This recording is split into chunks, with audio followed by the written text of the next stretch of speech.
Christmas with the Kranks is a 2004 comedy directed by Joe Roth.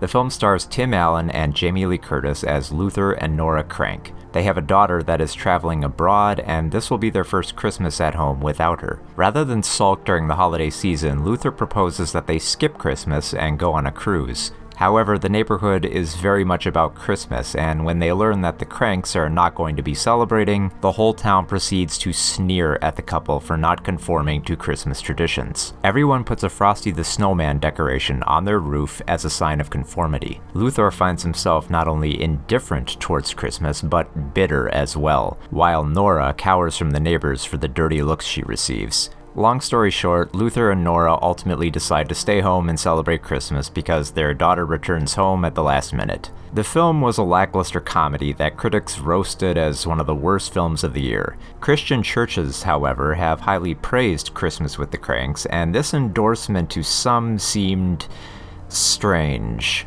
Church leaders have been recommending this movie, and they're even quoted in the ads, which is ironic since it's totally secular. You never see anything religious on screen. Nobody ever goes to church. There's nothing but snowmen and reindeer, and the local priest apparently skips midnight mass because he wants to attend the Kranks' big party. I don't know why what is this, the Passion of the Frosty? This doesn't seem like something church leaders would recommend. On a surface level, yes, Christmas with the Kranks appears fairly secular. The church is only mentioned once when it comes to giving money, and then never spoken of again or even seen in the film. A priest makes only a brief appearance and never really talks about Christianity. Nobody reads the Bible, nobody quotes scripture, and there's no mention of Jesus. The only other Christian element present is a nativity display that is all background. So why did Christians support this film? It can't be because it's a film about Christmas. I mean, there were lots of Christmas movies released in 2004. No, it's because this film is about the culture war on Christmas. Now that statement may be initially confusing for some because the culture war aspect doesn't seem as apparent. There's no vocal or politically correct antagonist demanding that nobody should say Merry Christmas or removing Christmas trees from public places. No, that'd be too obvious. Instead, the Kranks are posed as the culture war villains for potentially tainting their otherwise docile suburbia where Christmas is a requirement. See, this is a very common tactic for a lot of Christian films that want to be about an assault on their beliefs. Rather than directly addressing the target of their so-called persecution, they instead make up targets that are not real despisers of Christmas or Christianity. They're just semi-lost souls that need one good shove to be back in the flock. In God's Not Dead, the atheist professor who furiously debates a Christian student is revealed to merely be a Christian angry at God that his wife was killed. He uses atheism more as a phase and later recants on his deathbed. In Saving Christmas, Christian White is critical of Christmas for being too commercial and veering away from Christian morals. He is easily convinced he is wrong by Kirk Cameron preaching prosperity gospel.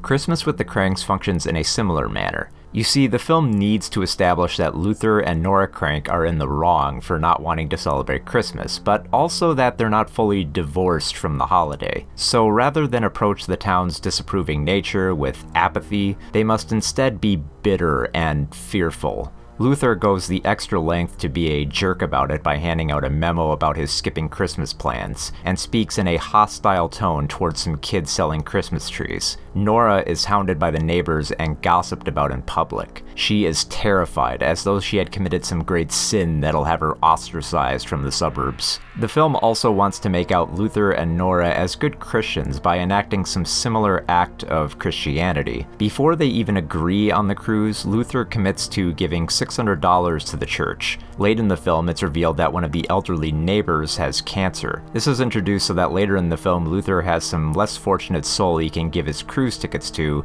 since he'll be celebrating Christmas at home again. It's framed to showcase that Luther is a good Christian for both giving to the less fortunate and turning the other cheek for a man who still despises him. But if the film exhibits these Christian values, then why doesn't the film appear more fervently Christian?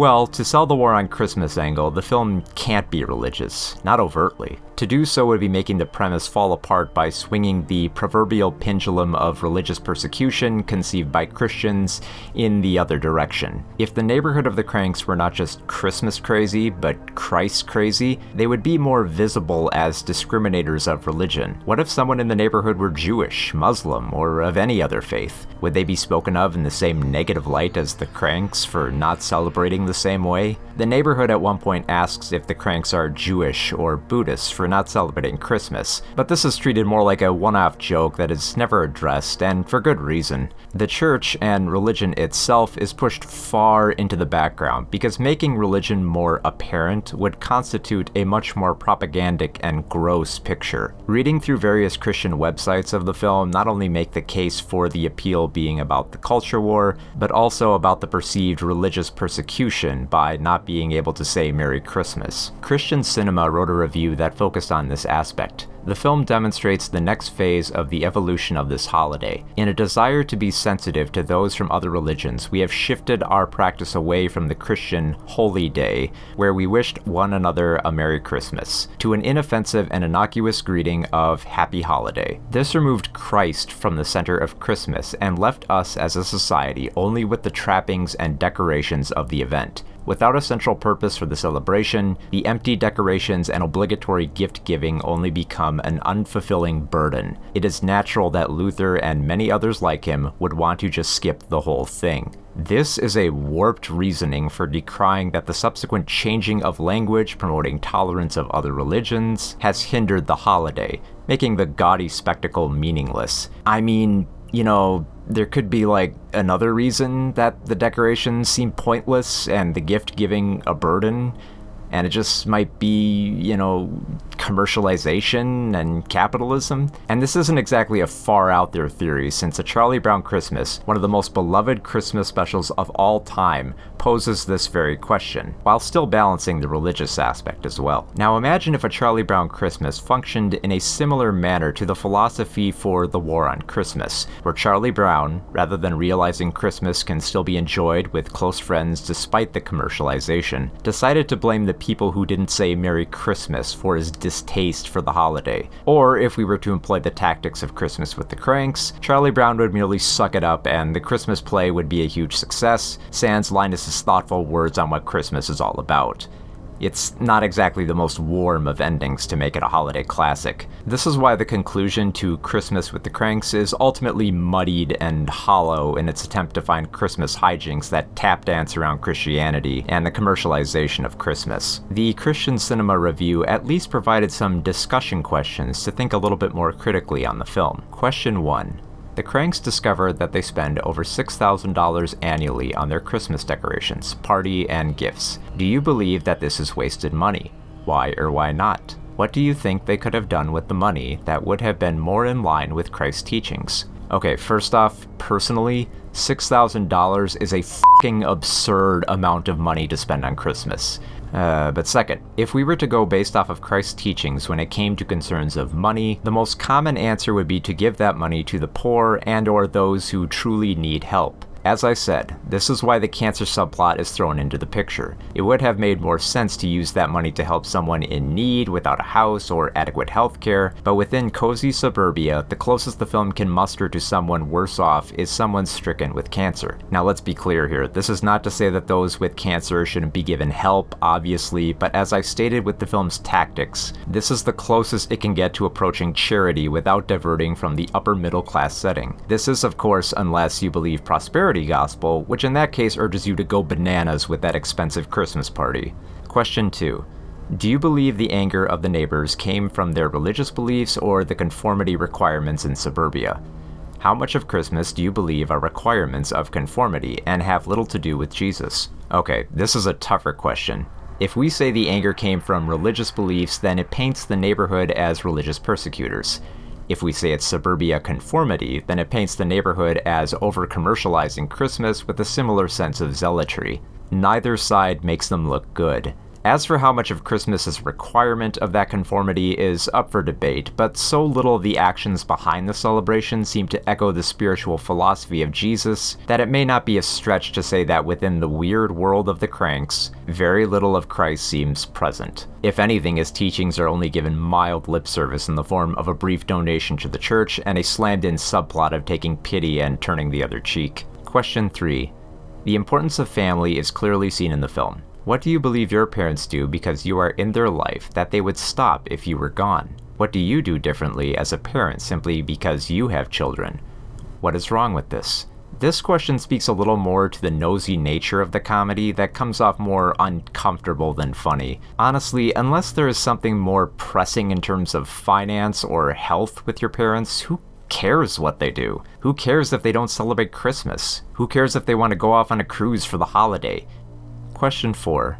From what motivation do you believe Luthor's gift to his neighbors came from? His not wanting the $3,000 he paid for the cruise to be wasted, or his sincere desire to help them have a last romantic time together before she dies of cancer?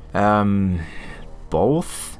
As previously stated, the film needs Luthor to act on this Christian value to prove that he doesn't really hate Christmas and adhere to Christ's teachings. Whether he just needed to get rid of the tickets or truly wanted to do a good deed doesn't matter narratively. If anything, they're intertwined.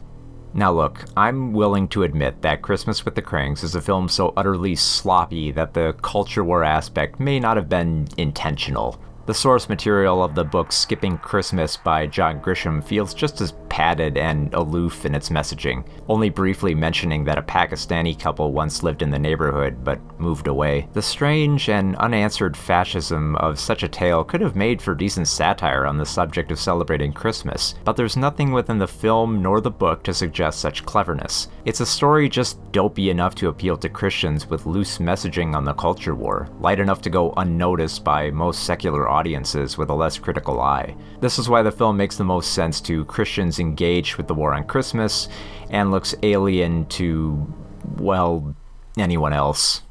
Basically, it's about a family that makes a reasonable decision not to spend a lot of money on Christmas for 1 year only, and is ostracized by their overbearing neighbors who enforce Christmas as if it were the law. What happened to the American tradition that your home is your castle, and if you don't want Frosty on the roof, that's your right? Stop the car, Nora! Stop the car, Nora, please! We just want Frosty!